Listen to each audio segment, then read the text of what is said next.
வரப்போற எலெக்ஷன்ல எடப்பாடி சிஎம் ஆயிட்டா வெல்கம் டு தி ஷோ.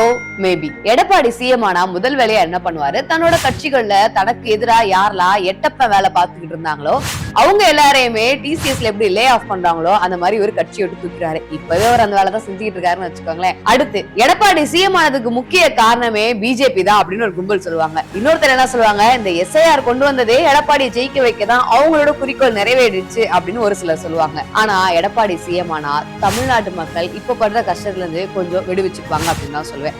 காரணம் என்னன்னா, அம்மா அறிமுகப்படுத்தி வச்ச அம்மா மடிக்கணினி, அம்மா உணவகம், அம்மா தண்ணீர், இந்த மாதிரி ஏகப்பட்ட நலத்திட்டங்களை மக்களுக்காக இவர் திரும்ப கொண்டு வருவாரு. அடுத்து இப்போ நம்ம ஊர்ல காரை விட ஆட்டோ தான் அதிகமா இருக்கு. அதனால புதுசா ஆட்டோ வாங்குறவங்களுக்கு 75,000 ரூபாய் மானியம் தரேன்னு சொல்லிருக்காரு. சோ கண்டிப்பா அதையுமே செய்வாரு. நீட்ட ஒழிப்ப சொல்றவங்களுக்கு மத்தியில நீட்டு இருக்குதோ இல்லையோ, யார் யாரெல்லாம் கவர்மெண்ட் ஸ்கூல்ல படிச்சு டாக்டர் ஆகணும்னு ஆசைப்படுறாங்களோ அவங்களுக்கான இடஒதுக்கீட்டை அதிகப்படுத்தி கொடுத்தாரு. அதே மாதிரி இந்த முறையும் அதை அதிகப்படுத்துறதுக்கு ஏகப்பட்ட வாய்ப்புகள் இருக்கு. என்னதான் பிஜேபி கூட ஒரு கூட்டணி வச்சிருந்தாலும் அவங்களோட கொள்கையில இருந்து கொஞ்சம் மாறுபட்டு முரண்பட்டுதான் இருக்காரு. மக்களுக்கு எது நல்லதோ நான் அதை தான் பண்ணுவேன் அப்படின்னு சொல்றாரு. குறிப்பா முக்கியமா தமிழ்நாட்டோட முதுகெலும்புன்னு சொல்லக்கூடிய விவசாயிகள் கஷ்டப்படாம இருக்கிறதுக்கு இவரு கண்ணும் கருத்துமா பாதுகாப்பாரு அப்படின்றதுல எந்த ஒரு சந்தேகமுமே கிடையாது. இதெல்லாம் செய்யறாரோ இல்லையோ, திரும்ப திமுக தமிழ்நாட்டுக்கு ஆட்சிக்கு வராம இருக்கிறதுக்கு திமுக இருக்கக்கூடிய அமைச்சர்களும் தலைவர்கள் மேலே இருக்கக்கூடிய